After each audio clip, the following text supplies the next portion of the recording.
Good evening, everyone, and welcome to the 7th Annual UNC Health and Human Rights Lecture. I'm Terry Rhodes, Dean of the College of Arts and Sciences here at Carolina. Thank you so much for joining us this evening. Established in 2011, the 7th Annual UNC Health and Human Rights Lecture seeks to promote human rights as a basis for public health, with our speakers elevating human rights from principle to practice and transforming human rights into health policy. This is our first virtual lecture, and it's my pleasure to welcome guests tonight from around the world. With sponsorship from the Department of Public Policy and the College of Arts and Sciences, UNC's Center for Bioethics, and the Gillings School of Global Public Health, I am grateful to the members of the UNC Health and Human Rights Lecture Committee for their tireless work across departments to make this extraordinary event happen each year. In these difficult times, this lecture series is an expression of UNC's continuing commitment to human rights advancement for public health promotion. These lectures bring global leaders in the application of human rights to public health to speak with our faculty and students at UNC. The talk this evening is titled, How Pandemics Show Us Who We Are, Race and Risk in the United States. And I so look forward to hearing our speaker, Mary T. Bassett, discuss how the COVID-19 pandemic has disproportionately affected Black Americans and other communities of color, as well as poor people of all backgrounds. The coronavirus has laid bare the long-standing structural inequities in this country, a cost being measured in human lives. Please let me now welcome my friend and colleague, Dean Barbara Reimer, who will introduce you to our speaker. Dr. Reimer is Dean and Alumni Distinguished Professor of Health Behavior at the UNC Gillings School of Global Public Health. Dean Reimer also serves on North Carolina Governor Roy Cooper's Commission on Inclusion. I'll turn it over to you now, Barbara. Thanks. Thank you so much, my good colleague, Terry Rhodes. I'm so grateful to Professor Meyer for inviting Dr. Bassett and asking me to introduce her. It is really an honor. Dr. Bassett is one of the people I admire most in public health. She embodies all that is best about public health. Today, when so many leaders have disappointed, Dr. Bassett does not disappoint, and she makes me proud to be in public health. I'm not going to summarize her impressive CV tonight. It would be impossible in the time I have. She has accomplished that much. Rather, I'll focus more on why you should pay close attention to her remarks and why she may help us think differently about how we do our work. For students here tonight, I hope you'll see her as a role model who may provide you ideas about your own futures. So first, a brief overview. Dr. Bassett has held some of the hardest, most challenging positions in public health. Throughout her career, she has been unswerving in her commitment to health equity and overcoming structural racism. She has shown courage and persistence in naming and intervening on structural racism. A 2017 Lancet article she and her colleagues wrote provides evidence for intervening on structural racism as a pathway to improved health. With more than 30 years experience in public health in the United States and Africa, her career has spanned academia, government, and non-for-profit work. She has dedicated her career to advancing health equity. For those familiar with the social ecologic model, the interventions she has applied reflect different levels of the model. For example, establishing clinics and using lay health advisors to change individual and community level behaviors when dealing with AIDS in Africa. In the last decade in New York City, she and her colleagues used multiple kinds of interventions, including food labeling, taxation, and other policy approaches to influence tobacco use, food insecurity, and obesity. if you, like me, read the food labels in grocery stores and restaurants, you can thank her for much of this work. Now I want to drill down a little bit more into specific positions and impact.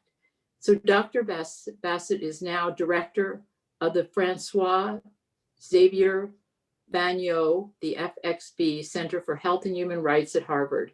And she is the FXB Professor of the Practice of Health and Human Rights at the Harvard T.H. Chan School of Public Health. Early in her career, she served on the medical faculty at the University of Zimbabwe for 17 years, arriving in Harare in 1985, just as the first cases of AIDS were reported. In addition to treating patients and teaching medical students, Dr. Bassett and her colleagues developed a range of AIDS prevention interventions, setting up a clinic, doing research, and providing education programs in schools and workplaces. As the infection rates ultimately would soar from 2% to 25% of adults during her time in Zimbabwe. Building on this experience, she went on to serve as Associate Director of Health Equity at the Rockefeller Foundation Southern Africa office, overseeing its Africa AIDS portfolio. She later served on the faculty at Columbia University as Associate Professor of Clinical Epidemiology. In 2002, Dr. Bassett was appointed Deputy Commissioner of Health Promotion and Disease Prevention in the New York City Department of Health and Mental Hygiene. In this role, she led the division responsible for New York City's pioneering, really amazing tobacco control interventions and food policy, including the nation's first calorie posting requirements. From 2014 through the summer of 2018, she was Commissioner of the New York City Department of Health and Mental Hygiene, surely one of the premier departments in the world, where she made racial justice a priority and worked to address structural racism at the root of the city's persistent gaps in health between white New Yorkers and communities of color. She confronted health crises like Ebola and Zika while continuing to fight chronic conditions.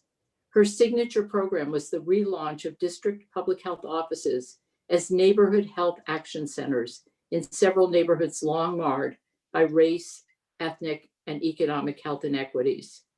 These offices now lead targeted, multi-sectoral, multi-agency strategies and provide a mix of health and social services to disease. Those are exactly the kind of approaches our students are learning about today as necessary to change health inequities in this country. She has many awards and honors, and I'll just give you a couple examples. The Frank Calderon Prize in Public Health, very prestigious award, Kenneth Ford Lifetime Achievement Award from Columbia University, and Public Health Champion Award from New York City, and she was elected to the National Academy of Medicine. Dr. Bassett received her BA in History and Science from Harvard University, her MD from Columbia University, and an MPH from the University of Washington. She did her medical residency at Harlem Hospital Center. In her 2015 TED Med Talk, which now has more than 1,200,000 views, which I think is awesome, Dr. Bassett reflected on her experience treating AIDS patients in Zimbabwe and later responding to the Ebola outbreak. And I think what she said is really apocryphal and important for everybody to hear. She said, epidemics emerge along the fissures of society, reflecting patterns of marginalization, exclusion, discrimination. Sounding the alarm is the first step toward doing public health right. Sounding the alarm has been very challenging for public health leaders during the SARS-CoV-2 pandemic, where public health leaders have been criticized and threatened when they have spoken up. Dr. Bassett's voice is critically important during the COVID-19 crisis, and we are grateful that she has chosen to spend this evening with us. Thank you, and I look forward to your talk, Dr. Bassett. Thank you so much. Thanks, Dean Reimer and Dean Williams and Professor Meyer, whose photograph is all I see right now. Thanks for such a kind introduction. Thank you. So should I get started? I think the floor is yours. Thank you. So I want to thank everybody who's logged in this evening, and to say that we're all learning how to deal with this new medium through which we now conduct so much of our lives. And I want to thank you for taking an evening to think along with me. One of the benefits of being asked to give talks like this is that you get to think through new ideas, and that's one of my goals this evening. As you've heard, I began my working life when the HIV epidemic was carving its way through the world, and here we are with an event that we haven't witnessed in a century with COVID-19. So I've been thinking about how this shows how interconnected our world is, how the United States is part of a global world. So thinking about the United States is very relevant to global health. And I've been thinking about how these epidemics display our societies, and hence the title of my talk this evening.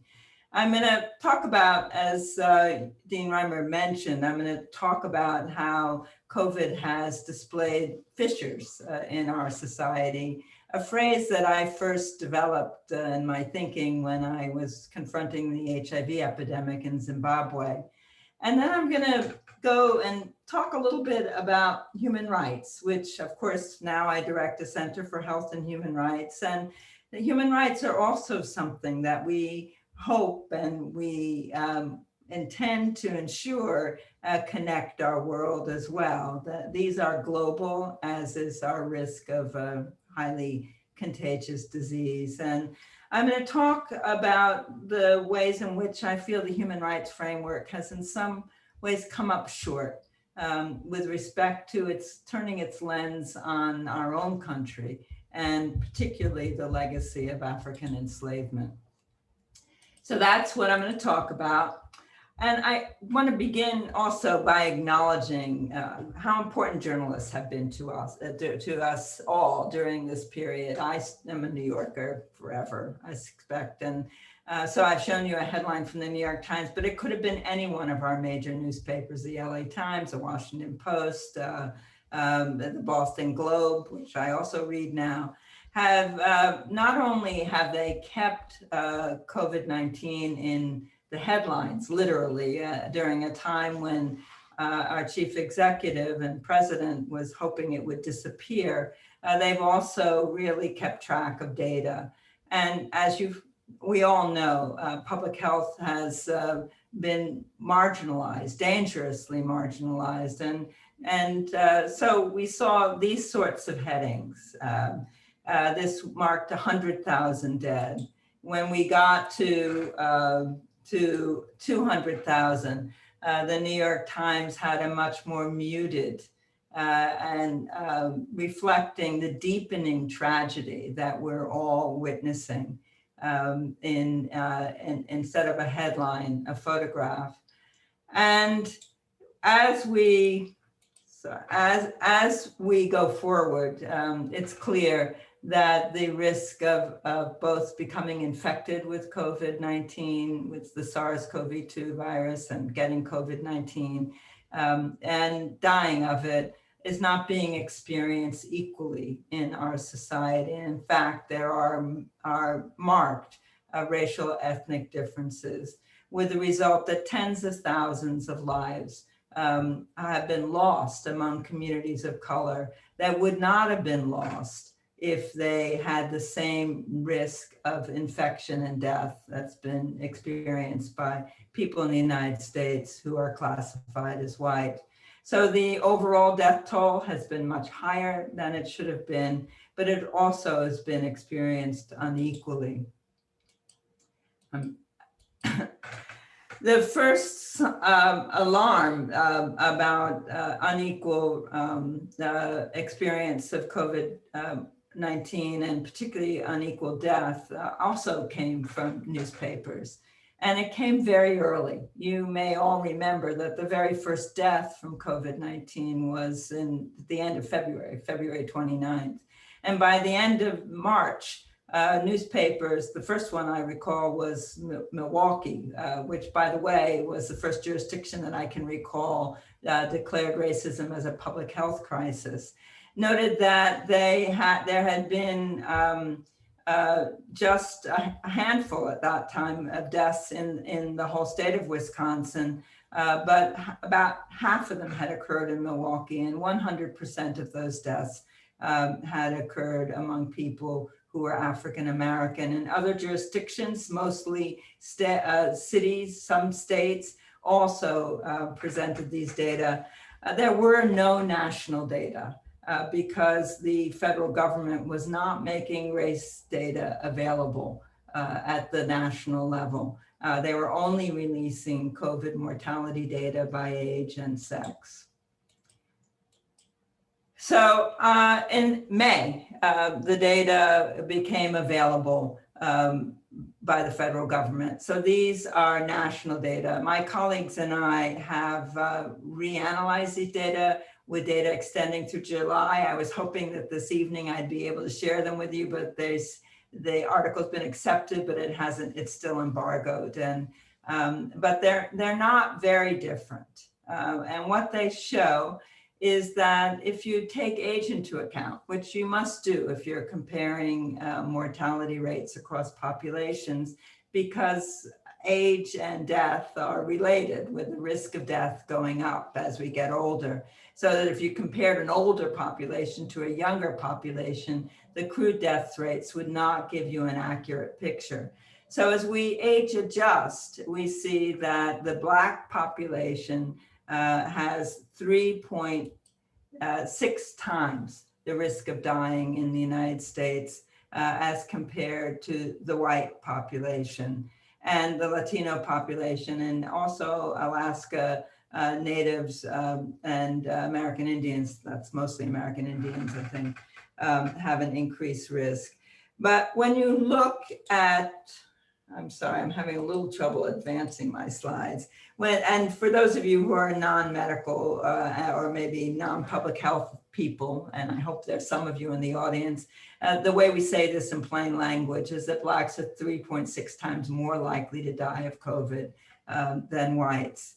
But when we look by age group, if you scan across all of these numbers here, if the risk of dying were the same in this age group as it is among whites, this number would be 1. So you can see across Black, Latinx, American Indian, Alaska Natives, and Asian Pacific Islanders, all of these numbers are above 1.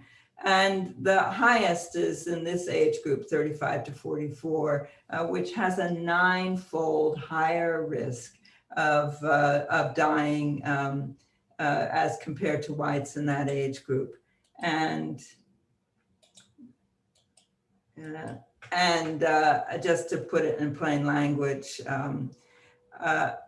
this means that Blacks in this age group are 9 times more likely to die of COVID-19 than whites. Another way of looking at the excess risk of death among people of color is to look at a measure called years of potential life loss. And these are actual numbers. Among Blacks, nearly 46,000 years. Among the Latinx population, 48,000. It may be hard to, and this is before the age of 65. So all of us agree that dying before you're 65 is dying too young. And many years of life have been lost by deaths before the age of 65. And if you want to put this into comparative language, it's nearly 7 times higher in Blacks and 5.5 times higher. So the reason that we did this study was because the age at which you die matters. And we suspected that not only were communities of color at higher overall risk of dying, displayed with the age-adjusted risk, but were more likely to die at younger ages. Now I'm going to switch up gears a little bit and talk about the entrance of human rights into the realm of health. And this happened over 70 years ago. Well, it's always been there, but it became of global consensus in 1948 when two important documents, one, the World Health Organization, which is really the premier global health organization, which the editor of The Lancet described as criminal, the US departure from this organization, and the Universal Declaration of Human Rights. In 1948, both the Constitution of the WHO and the Universal Declaration of Human Rights declared health as a human right. The WHO used this language that the highest attainable standard of health is one of the fundamental rights of every human being. And the Universal Declaration of Human Rights declared it had 30 articles, as you'll see in a moment. And it declared in article number 25 that everyone had the right to the resources for a healthy life. And both of these have really become guideposts for the way in which we view health as a human right. Now, the document, the Universal Declaration of Human Rights, is truly a wonderful document. It's, and probably all of us should just remind ourselves of it once a year on December 10th, when we celebrate its signing. But I won't go through all of them. The key to this document, what I think makes it such a beautiful document, is it makes clear that everyone is entitled to these rights by virtue of being human. You don't need to do anything to be entitled to these rights. And these rights were in a long list, spanning both civil and political rights and social and economic rights. And the political and civil rights really are weighted more heavily in this document. The right to health appears as a social and economic and cultural right. The Universal Declaration of Human Rights was signed by all member states. Nobody voted against it. There were a couple that didn't vote for it. They abstained. The US is signatory to this document. But there was always a tension between the civil and political rights and the social and economic rights. And in the throes of the Cold War, these became separated. So while the US is signatory to the Universal Declaration, this was not an enforceable document. It is a moral document that all the member states have agreed to. But the treaties went forward as covenants, and these were divided into two. The United States, and they were only adopted by the UN in 1966, although the Universal Declaration of Human Rights was adopted in 1948. And the US eventually ratified the Covenant on Civil and Political Rights, but it has never signed or ratified. Actually, it's signed but never ratified the economic, social, and cultural rights. So, and when it signed the civil and political rights, it had reservations. You're allowed to do this. You can sign and ratify something, and when it's ratified, it becomes legally binding. And you can see, I don't expect you to read all the small print, but one of the reservations that the US felt was important was the right to execute juveniles, which, as you know, I hope, also happens unequally in the United States. So in the end, up to this day, there are 9 treaties that are considered major human rights treaties, and the United States has signed and ratified only 3 of these. And so that tells a story about how the United States has engaged with the global agenda of human rights. The US, if you look at this map, which I took from the Office of the High Commission on Human Rights, the United States is there in orange. You can see the countries that it shares. It's rather paltry ratifications of all 18. This is not just the 9 that I mentioned earlier. So the United States has sort of ambivalence about legally binding treaties in the global arena. And part of that is because the US had its own human rights problems.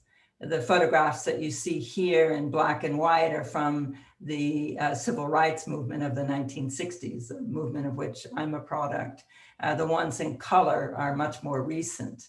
The US at the time that the declaration was signed by all member states had just fought World War II with a segregated army. It continued to have an apartheid-like system in the American South. And these other images come from places like Portland, Kenosha, much more recent images. So we have had a pandemic that has reached our country and spread throughout our country, affecting very unequally different communities in our country. And in May, as the pandemic was continuing its sweep and its death toll, we also had the death of Mr. George Floyd, which shined a light on another epidemic that has been longstanding of racial violence in the United States, and specifically on police killing. The fact is that that Blacks are disproportionately likely to die as a result of an encounter with police, and also disproportionately likely to be unarmed at the time of their death. The US is an outlier among other wealthy nations in terms of deaths due to police encounters. The number has remained steady at something over 1,000 a year, and some 300 of these deaths are among people in the United States who are of African descent.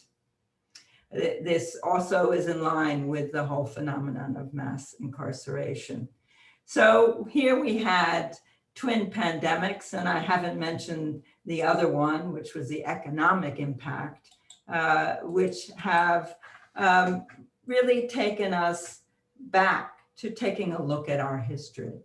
And this is one of my major messages in this evening, that all of us should learn more history, that in a way our embrace of these virtuous and beautiful documents has allowed us to obscure the history of the United States, and which began with the use of enslaved labor from the foundation of our country. This is an atlas that I can recommend to all of you, which shows the transatlantic slave trade that went on for 3 centuries, or more, closer to 3.5 centuries. And you can see it's a very skinny line that went to the United States, the bulk of it to Brazil and the Caribbean. But it began in our country in 1619, which was a year we marked as 400 years last year. This legacy has left a mark on all of us, and I'm going to go through some of the history, but I also want to acknowledge that it's personal for all of us. This is a page from the 1860 census of Henry County, Virginia, which is the state that my father is from, and the county in which he and his ancestors were from. I don't expect you to make this out. This is a roll. Most of the people on the roll have the last name Morris, but down here, you can't make it out. I'm gonna try and make it bigger in the next slide, is somebody named Mary Travis. That's my great-great-grandmother. She was born in 1835 at the time of the 1860 census, which was the last census before the Civil War. She was 25 years old and had 3 children, and she was listed as M, which meant she was mixed race. She was classed as a mulatto, and she was free. Nobody who was enslaved had their name recorded. So I can find my great-great-grandmother in the census because she was free at that time. And all of you who are connected to the University of North Carolina also have a connection to the legacy of enslavement, as do all universities. My university, Harvard University, had presidents who used enslaved people as servants. UNC was the first public university. The land was cleared, and some of your famous old buildings were built by people who were enslaved. So our history stays with us. And if there were ever a time when it would be a good time to reread one of the premier essayists of the 20th century, James Baldwin, this is that time. And he said that our history is never past, that it's our present. We are our history. And if we pretend otherwise, we are literally criminals. So here we go. We went from the enslavement of Africans in the United States and all of their descendants, as you saw from that small arrow. A lot of the growth of the enslaved population in the United States was through reproduction, which was also engineered and encouraged. Jefferson remarked at how wonderful it was that women would have children and slaves reproduce themselves. And then there was a brief period called Reconstruction.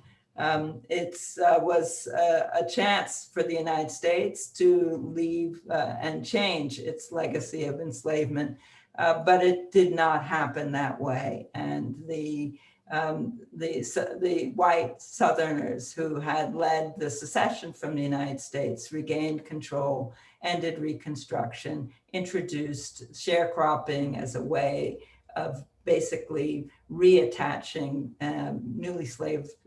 newly freed Blacks to the land, engaging in a reign of terror and other forms that have been described as another form of slavery. After that came Jim Crow and the formal introduction of segregation by law in the United States, which lasted until 1965, when the period, which really was the first period in which we got a real movement to equal rights since Reconstruction. But it was also, in a way, short-lived. And by 1980, the war on crime had given way to the war on drugs, the war on gangs and mass incarceration had really led to the dismantlement of the civil rights era. So, and key legacy to this, all of the attributes of what we now call structural racism is a wealth gap that has translated into a health gap. Those differences in COVID-19 that you see can't be laid at the door of comorbid conditions. They're laid at the door of the impoverishment of communities of color and their insecurity. And the income gap in no way captures the wealth gap. Boston, where I live now, has the largest wealth gap I've ever seen, where the average white household has a net worth of close to $250,000 a house, something that Blacks did not have access to because of redlining. Whereas the Black families have a net worth of $8, which people thought was a typo when it appeared in a headline of the Boston Globe. This was a study done by the Federal Reserve Bank, and I think we should believe that it's accurate. So one pathway out of this is something that really has been considered not only unachievable, but something that we shouldn't even discuss. But I've been thinking about it. 5 years ago, I wrote a piece in the New England Journal which talked about racism. And at that time, it was not that easy to even use the word racism as an academic or as a public health officer. At the time, I was the health commissioner. But now I think we can move on to another difficult word called reparations. This is something that you do when there is no other remedy for the cost of the legacy of enslavement. It includes acknowledging that a harm occurred, that harm needs to be redressed, and achieving it by and then having closure.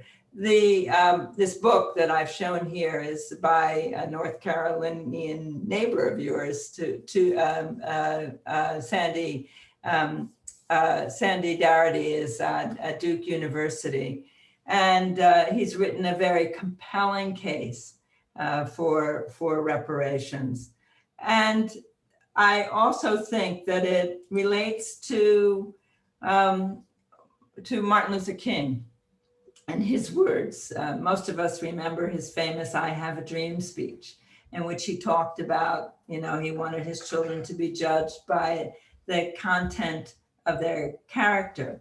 But towards the end of his life, he was also saying quite radical things, remarking that an effort to overcome the racial gaps in the United States, ones that occur across our society in employment, in assets, in educational attainment, in health, would cost money. That fixing this, he said, is something that will cost the nation billions of dollars, because if there were ever a time to see how vulnerable our economy has made us, it's during the time of the COVID pandemic. And if there were ever a time to know that political participation is one of the rights that is enshrined in the Universal Declaration of Human Rights, it is now. And I'd like to end with remarks made by the late, great John Lewis, who said as some of his parting words that he had spent a lifetime embracing nonviolence and unity, but it was now our turn to let freedom ring. Thank you. If I can move this one more time, and I'll turn it over to my discussion with Ben and Caitlin. Thank you so much, Dr. Bassett. In these difficult times, you've really laid out so clearly how the pandemic has stripped off much of the artifice of equality in America and forced us to confront the realities of systemic racial injustice in this country. And thank you to those of us who are joining us at UNC and throughout the world. If you have a question for Dr. Bassett, please let me remind you that you can submit it through the Q&A box at the bottom of your screen. My name is Benjamin Meyer. I'm an associate professor in the Department of Public Policy at the University of North Carolina at Chapel Hill, and I'm the chair of our Health and Human Rights lecture series. And beginning the questions alongside one of our doctoral students, Caitlin Williams, I hope to begin really a crucial conversation around these essential issues at the intersection of health and human rights. And in following up on your lecture, Dr. Bassett, you note in a somewhat understated way that the United States is an outlier. Yes. Human rights have long been neglected in this country, long been neglected in the domestic health debates, from the foundation of our country to the present. The history shows us who we are. As we look ahead and as we craft a response and build a more equitable future for health, how can human rights, both international legal obligations and human rights discourses, be brought to bear to advance this fight for racial justice? Thanks for giving me a great opening question. And, you know, I have a feeling that I may have rushed through my talk. So I don't know. It's, you know, this is this Zoom world that we're in. More time for questions. So we'll have a lot of time for questions. So I can slow down a bit and say that first, you may have gathered that I have some concerns about the legacy so far of human rights in the United States. Eleanor Roosevelt, who at least in our country is widely credited, not only with making sure that the UN managed to adopt in pretty record time the Universal Declaration of Human Rights, but also is widely credited with getting in a line on health, which I think all of us who work in health are grateful that we have health mentioned in the Universal Declaration. But at the very same time, the United States was still operating as an apartheid country. Almost all of Africa was still colonized. And the Declaration remained silent on these matters. It made no statement about colonization, although it has wonderful language about people's right to determine their future. And Eleanor Roosevelt herself, was ambivalent. That's too kind, frankly. I have a lot of regard for her. Actually, as a little girl, I met her. I was assigned to give her flowers at an event at which she was talking. But she did use the fact that she was an important political figure to basically arm twist the NAACP into not trying to bring grievances for Black Americans before the UN. And there was a really widespread idea that the US would solve its internal problems without airing them to the public. So human rights were the language of human rights from the beginning, ignored the history that I've gone over with you. That not only did we have 250 years of people being treated as chattel with no rights, then moving on to being people who were deprived of all of civil rights and of the ability to have the resources for health. And the human rights movement has been largely silent on this. So I'd say one of the very first things that we need to do is have human rights activists speak out on the conditions of Black Americans, take up issues like reparations, which Amnesty, some groups have, not Amnesty, I think Human Rights Watch has done that. So, I think that there has to be an acknowledgement that there's been a reluctance to turn the human rights lens on our own history and our own domestic situation. And it needs to be there. The New York Times did an accounting of the number of lives lost by the excess mortality rates among Black Americans as compared to whites, beginning in 1900 up to the present, and it was 8 million people. 8 million, deaths that wouldn't have occurred. So there we are. That's my view, that we really have to engage with the fact that the fight against racism is a human rights issue. Okay. Now let me turn it over to Caitlin to follow up on that. I don't want to monopolize this. Caitlin? Thank you, Dr. Bassett. And, thinking a little bit about some of these points that you've made about how the U.S. has been in many ways very reluctant to engage with the human rights movement. I think kind of within the U.S. health advocacy space, the reproductive justice movement is one that has worked explicitly to bind human rights and public health together to try to advance racial justice. Yes. And while you were health commissioner, New York City adopted sexual and reproductive justice as a framework for the department's work. So I'm wondering, if you can share some key lessons from that experience that can inform the ways in which we try to mainstream human rights throughout public health policy more generally, kind of learning from these experiences with sexual and reproductive justice. Thanks, Caitlin. It gives me a chance to sort of reflect on the great work that the New York City Health Department continues to do and has done. And as you said, it certainly was the largest, because you could always say that about the New York City Health Department. It's the largest local health department in the country. It's certainly the largest health department to adopt sexual reproductive justice as a framework.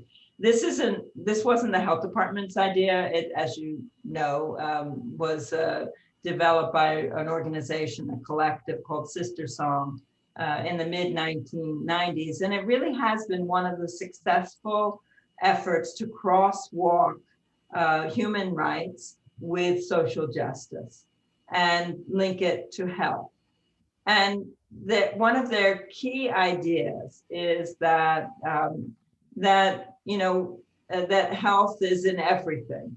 And so they're early on in this framework, they adopt the idea of intersectionality. So what I learned a lot from the group who lobbied to have us adopt this framework when I was commissioner. Let me just give you an example. Obviously, one of the key things that we thought should be available to women was information on effective contraception, and using IUDs is a highly effective, especially for young women, contraception. So I was like, we have to get IUDs into the schools. We need IUDs in these girls. We can fix this. That they don't want to get pregnant. They don't have to negotiate anything. Well, obviously, this is not a reproductive justice kind of framework.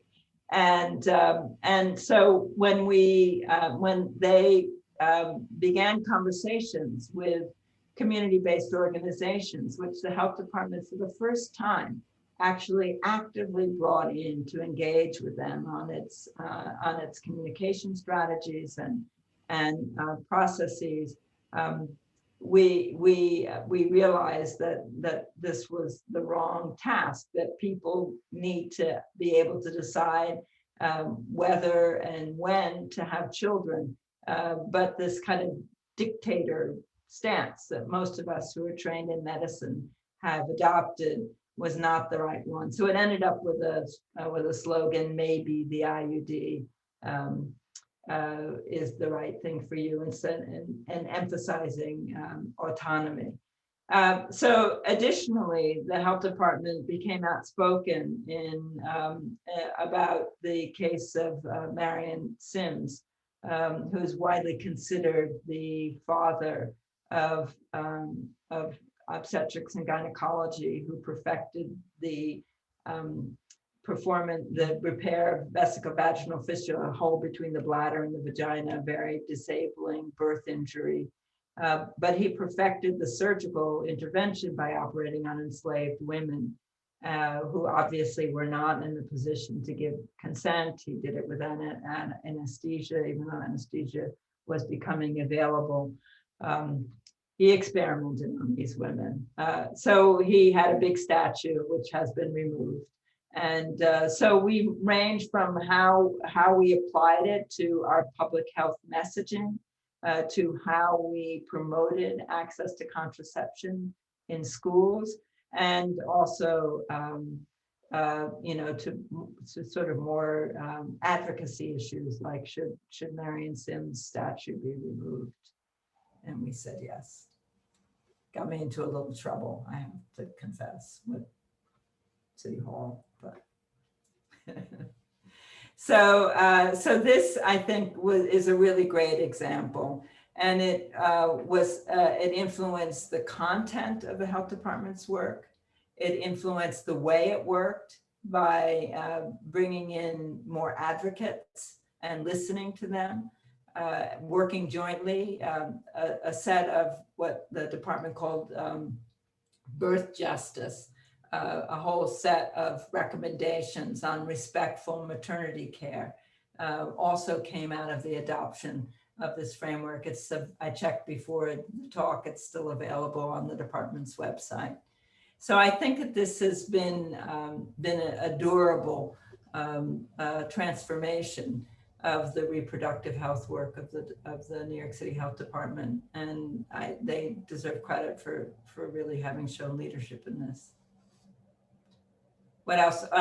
That's all I can think of for now. No, but that's wonderful, and such a kind of comprehensive reflection about the kind of origin of reproductive justice as a term and as an approach to health and human rights, yeah. And then also kind of a comprehensive sweep of the work of the department. So thank you. I encourage people to look at Sister Song's writings and the way in which they described their work. I came out of this tradition of like the worst thing that can happen to a young woman is to get pregnant and have a baby when she's a teenager. Of course, we got our President Obama because a young woman had a baby as a teen. His mother was a teen mother. So I really changed my views on that, and realize that what we need is for people to have access to decent lives. Why should a girl's life be ruined by having a baby? Why should she not be able to continue her educational trajectory? And so you get to ask yourself a lot of questions. Well, and I think this is such a good reflection of the ways in which bringing through that kind of comprehensive human rights framing into public health starts to really shift the conversation. So I want to shift us a little bit, and I'm going to sneak in another question while I've still got the floor, and then we'll pass it back to Professor Meyer. But my second question is really kind of coming from the perspective of public health. You've long considered racism as a determinant of health, right? Shown, for example, in the 2015 New England Journal of Medicine article, hashtag Black Lives Matter, a challenge to the medical and public health communities, which highlights the ways systemic racism over the life course produces health disparities and lays out really concrete actions for clinicians and public health professionals to take to combat racism. So 5 years later, where do you think we are as a medical and public health community in rising to this challenge, against the backdrop of profound racial disparities in the pandemic, which you've shown us, and people rising up to demand accountability for the murders of George Floyd, Breonna Taylor, Dominique Remy-Fells, and Rhea Milton, among far too many others?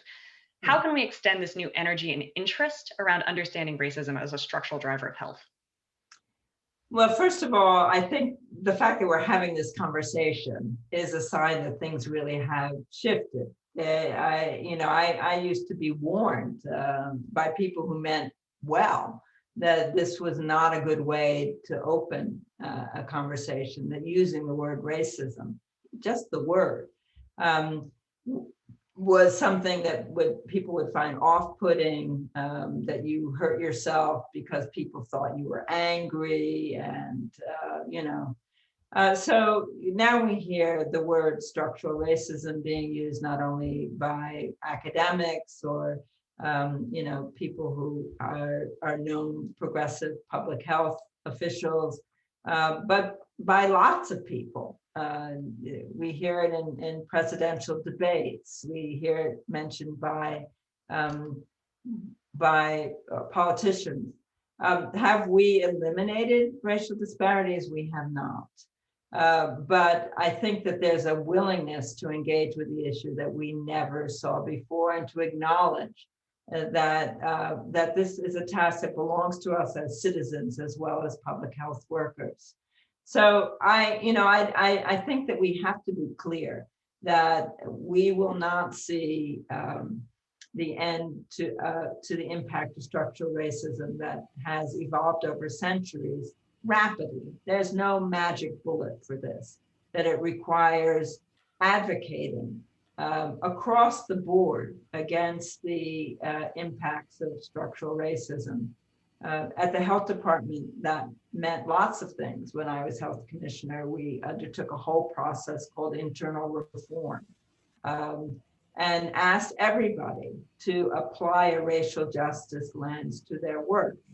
And I think if we do that, we'll be surprised at how creative people can be for example, it was the emergency preparedness team that brought redlining to the attention of the health department, because it was communities that were previously redlined that were most likely to be underserved during a response to a weather emergency.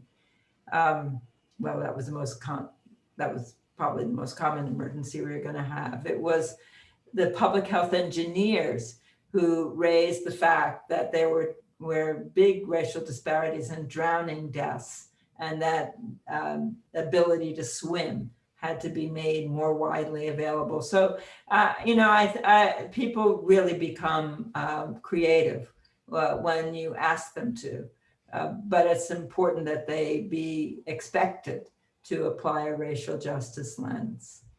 And I think that I'm interested, and maybe there'll be discussion in the Q&A, in turning our attention to the idea of reparations, and something that most Americans don't support at this moment. I think there's still the majority of people of African descent do.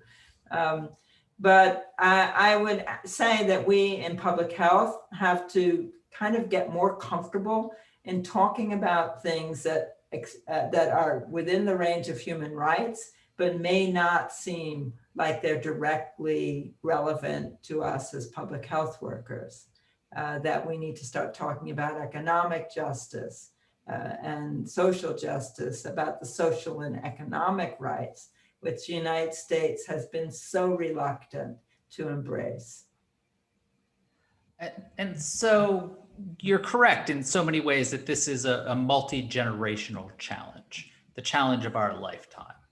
This won't end rapidly, but amidst a cataclysmic pandemic, it seems that we must act now. Yes. And following from Caitlin's question and drawing on your work as a policymaker, how do we begin to translate this knowledge surrounding racism as a determinant of health into public policy reforms that can redress systemic racism and break the connection between racial injustice and health outcomes in the pandemic response? Well, now I'm afraid my answer may not seem bold enough, so I'm willing to be criticized for that.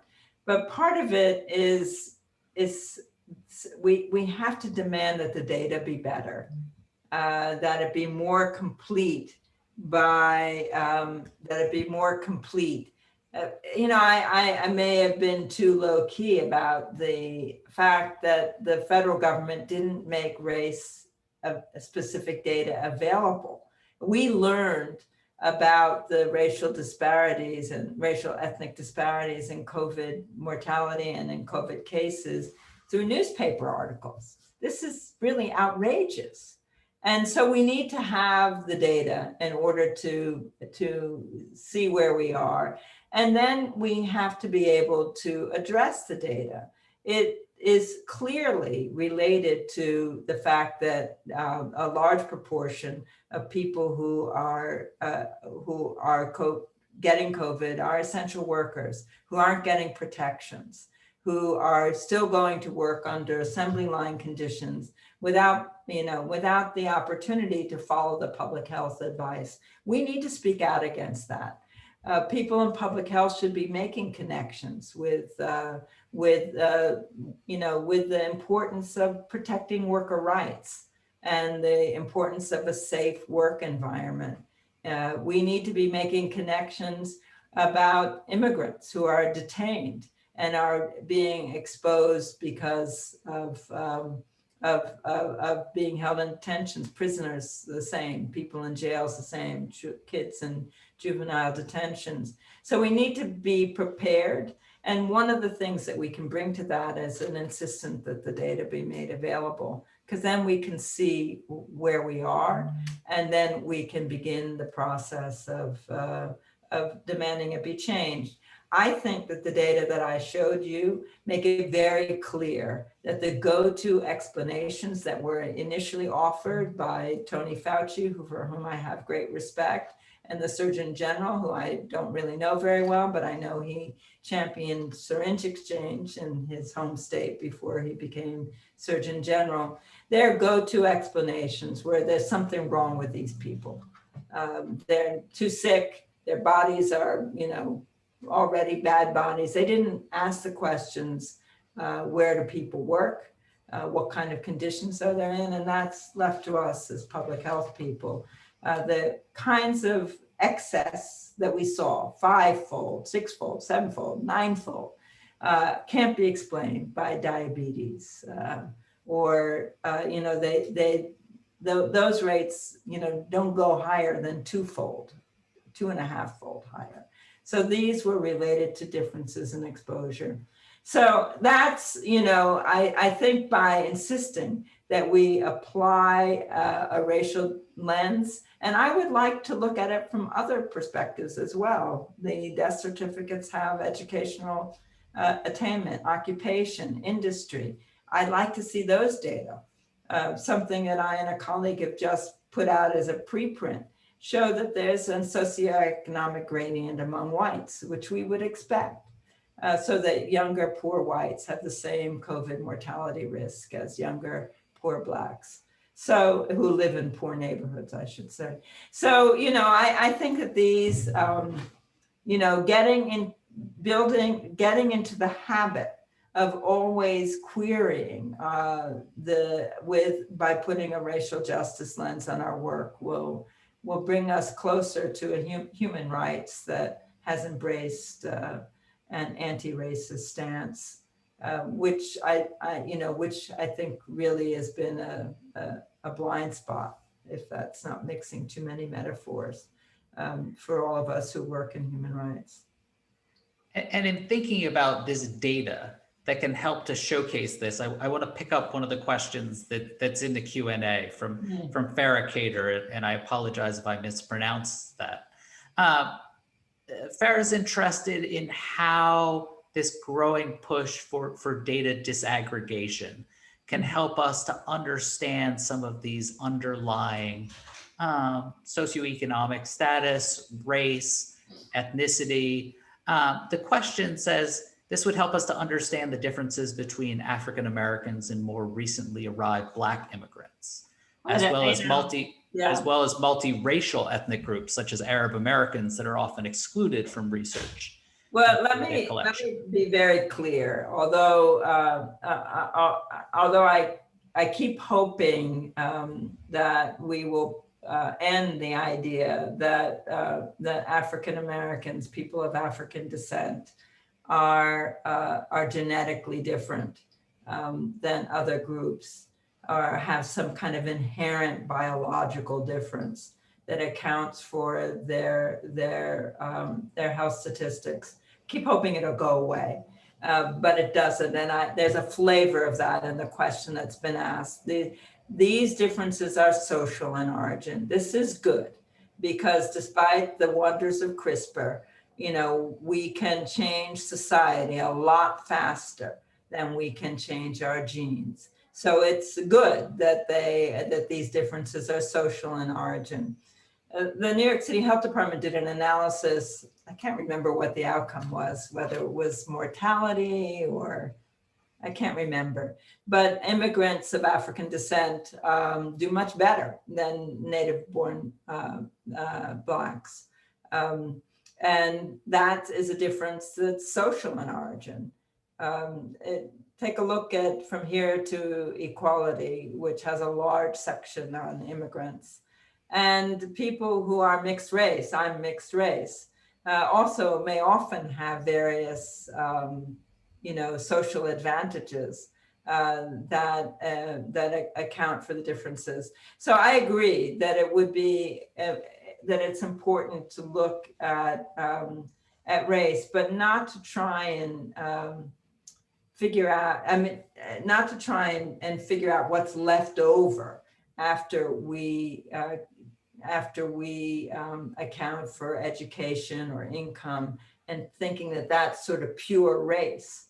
What's left over is pure racism, not pure race. And if I could follow up on the here, I'm not sure. I wish I could talk directly to the questioner. But these categories in our society, which is a deeply racial, has a deep, long-standing racial hierarchy. You know, the fact is that people of African descent have occupied the lowest rung of that hierarchy. That's reflected in our health statistics. It's not something about us. It's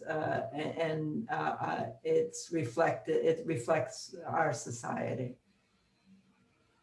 And so, fortunately, the Q&A, it does allow the questioners to pick up some of these threads. So I'm trying to process a lot of it, while at the same time picking up a part of the question that might be helpful for you to address, which is around intersectional identities and around how disaggregated data can provide us a lens by which we can understand, in some ways, compounding disadvantages across multiple identities. Sure.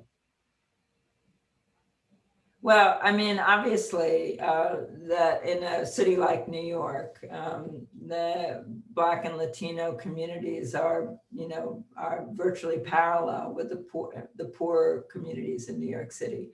So if you made a neighborhood map of low-income neighborhoods or neighborhoods that have a high proportion of people below the poverty line, and made another map by proportion of Black or Latino, these would be virtually the same maps. So these are connected, not because of our history and because of the ways in which racism has raised multiple barriers to economic advancement. The wealth gap is a historical outcome of the legacy of enslavement, not so these are related, and of course individuals, I don't know, like Black trans women have a life expectancy of 30 odd years. So they obviously, as a population, exist at the intersection of multiple identities which carry burdens with them and account for much lower life expectancy. So, you know, I find the lens of intersectionality useful, but it also has to relate to history. So Dr. Bassett, I'd like to pick up from that point. There's a question that we have in the Q&A from Hayden Graham that asks about that, saying, you know, you make the case that the wealth gap is the essential issue and that the health gap is simply an emergent property of this disparity. Yeah. Now, given that the US health system is the way it is, privatized, prohibitively expensive, the question is, what pragmatically should the policy aim be within this framework, assuming that the private nature of the US healthcare system is not going to change at any time soon?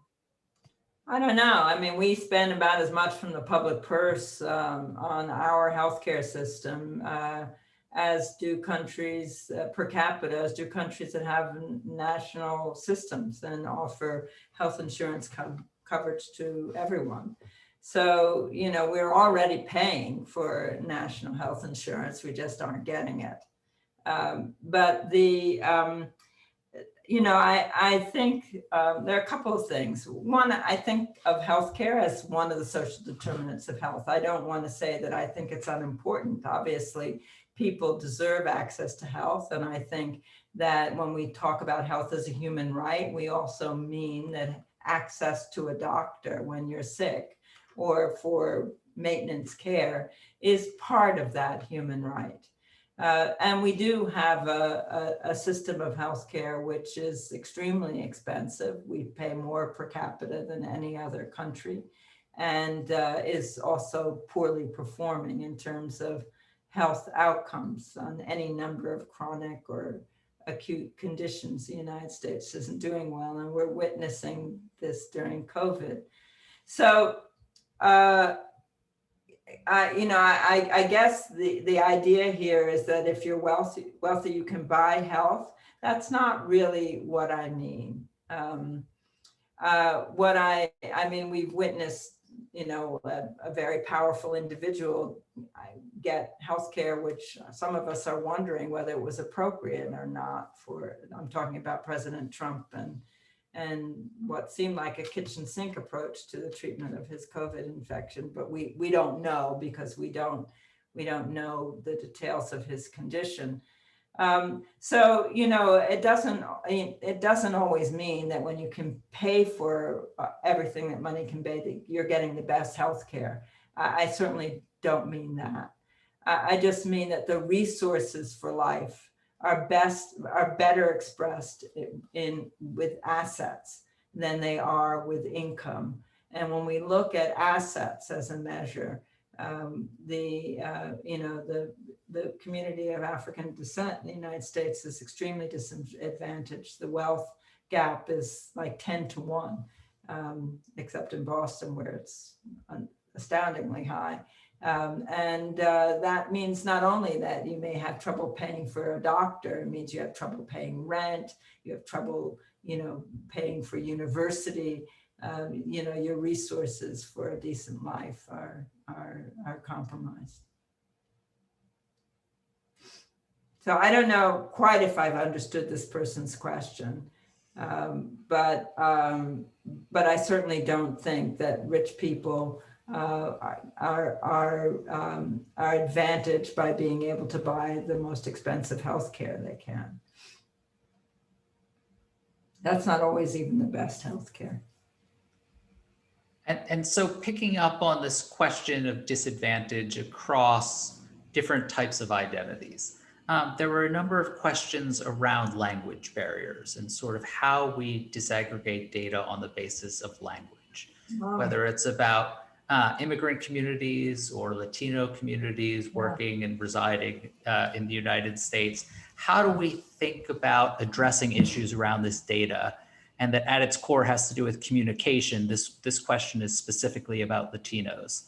How do we try to rectify some of these? Yeah, I know. I don't think administrative, the best that you can do with administrative databases is place of birth, assuming that people are more likely. I don't know any routine data that collects that will collect like death certificates that collect information on whether or not what language people speak, or what their home language is. Maybe it should, but I don't believe it does. I mean, in a city like New York, where, a large proportion of the population speaks a language other than English at home.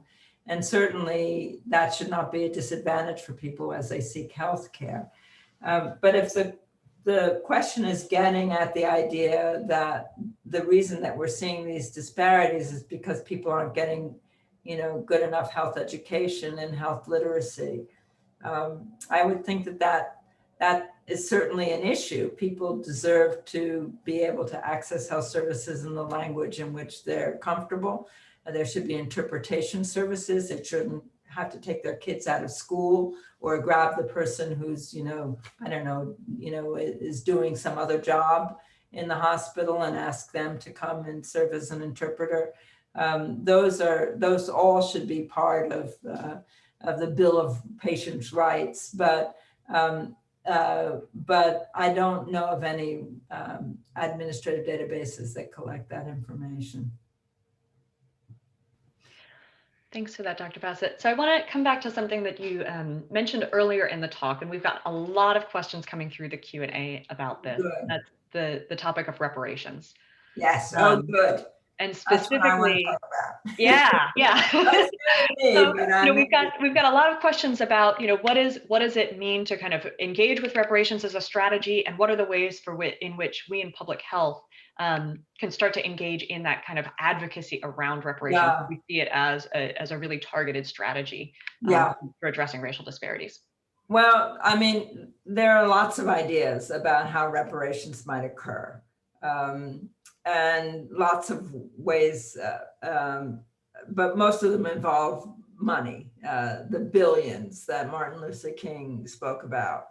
And the argument made by Sandy Darity and Kristen Mullins is that it should be tied to eliminating the racial wealth gap. And the price tag on that varies, but it ranges it's in the trillions. It ranges from like 10 to $15 trillion. And there are people who think it should be done in some kind of collective way. And by the way, they think that it shouldn't only be for the period of enslavement, it should be for the period that followed the end of Reconstruction, through the legalized segregation, redlining, deprived Black families of access to a crucial asset that underlies much of the intergenerational wealth transfer in the United States, home ownership. So they think all of that should be taken into account, and that it's best captured by the wealth gap. So there are lots of there's no single roadmap on how reparations should occur, but it does include a financial transfer, either a collective transfer or individual transfers. Sandy Darity and Kristen Mullen think it should be an individual payment. So I don't know. This is way out of my expertise, but I do think that that we could bring to this as public health workers more work that looks at how the wealth gap translates into adverse health outcomes. There really is almost all of the work that we do that involves socioeconomic measures, involves either income, education, or an occupation as sort of indicators of socioeconomic status. There's hardly anything. It's a very thin literature on wealth and health. And part of the reason for that is that the availability of information on wealth is very limited. So I'm not quite sure how to overcome that, but it would be a real contribution if we could, I'm sure there are a lot of really brilliant graduate students out there. It would be really a contribution to do more work. Usually when we use income, it doesn't explain all of the racial differences. Sometimes it does. And when I was doing my own master's in public health, it explained the difference. We were able to use census measures of socioeconomic status to explain the racial difference in breast cancer survival. But sometimes it doesn't. And it might be that wealth is the missing piece here. But we don't have enough information. And the other is to speak out against what the impact of structural racism has been, which is really to an enduring relegation of people of African descent to the underclass. And to, argue against the arguments that are made often that this reflects ability or drive or, that somehow the explanation for lack of educational attainment is cultural or personal, rather than acknowledging the societal barriers that have existed. I went to university, an elite university at a time that it was opening up for non-white students. If I had been born a generation earlier, I probably would not have had access to that education. And this argument that it's would have been related to my ability. Well, I'm not saying, obviously I was able to go and thrive in my university education and go on to medical school. So, this notion that it's all related to individual effort is one that we should speak out against. People in public health and in health generally still have social standing that we should utilize, and that we are respected, and we should make it our business to speak out against racism.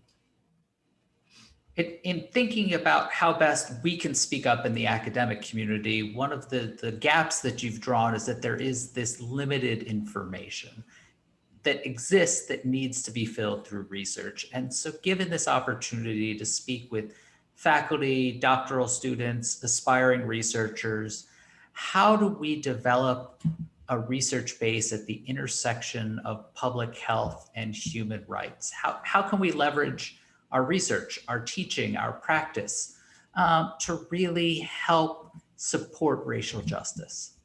Well, one of the things that some of the pieces of language that I really like in the Universal Declaration of Human Rights is the notion that these rights are inherent in being human. And like many things that the United States is signatory to, and that was not true at the moment that the US put its signature on this, on the Declaration. But I think that we can all embrace it and work towards it. And so this is why, people make the case that we're forever perfecting our ability to realize health as a human right, and that the right to health is one that we should view as inherent in being human, that no one has more of a right to health by virtue of who they are than another person. So I do believe that if people use that in their work, that it will change their work. It certainly has changed my work. And I can't give you a prescription for what that would be. I'm sorry. We're all on, this 400 years, and we have not yet embraced a strategy that's bold enough to really undo the impact of chattel slavery. But we can all apply this lens to our work. I can't give you a roadmap or a magic bullet, but I know that we're in a better position now than I've seen in 50 years with the amount of outcry and insistence that the racial hierarchy that has cost so many lives, it hurts all people in our society, has to end. And the way to begin to end it is to begin to end it. That's it. And in thinking about the next 50 years, let me turn it over to Caitlin to sort of think about the next question from the student perspective. Sure. Thanks, Dr. Meyer. So, I think as a student, it can sometimes feel like there's not really a place for us to get involved in this work until we've completed our degrees and are more established professionally. But that's true. Go ahead. Given the imperative of this moment, how can we get involved in the struggle before graduation? Well, I just want to tell everybody that they have to vote this year. And I'm imploring people in the most nonpartisan fashion I know to get out there and vote. It's really important. It's a right that really, that many people fought for, and now everyone who has it should utilize it. And then I would say, I would urge you all to learn more history. I think many people have not really got a good grasp of US history. There are wonderful books.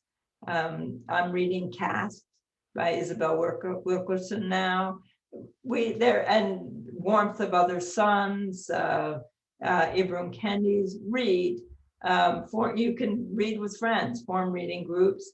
And then start to ask yourselves how you can apply this to your work. And a group of students who are sort of in the orbit of the Center for Health, the FXB Center for Health and Human Rights, did a brilliant paper on a critique of the CDC's weighting of populations. It's a little complex for me to explain, but the weights that the CDC put out for race-specific data, if used, ended up showing that whites have a higher rate of COVID than Blacks. And this was, very misleading. So they got together as a group and they analyzed it and they put together a paper and they published it. And so students can do this because you guys are all so brilliant. I know you have to, finish your dissertations, and that's important. But you can also, use this as a chance to explore how to apply a racial justice lens. You will never get as much freedom as you have when you're doing a dissertation. And so I would urge more people to do more work that's relevant to racial justice. And I'd urge everybody to vote.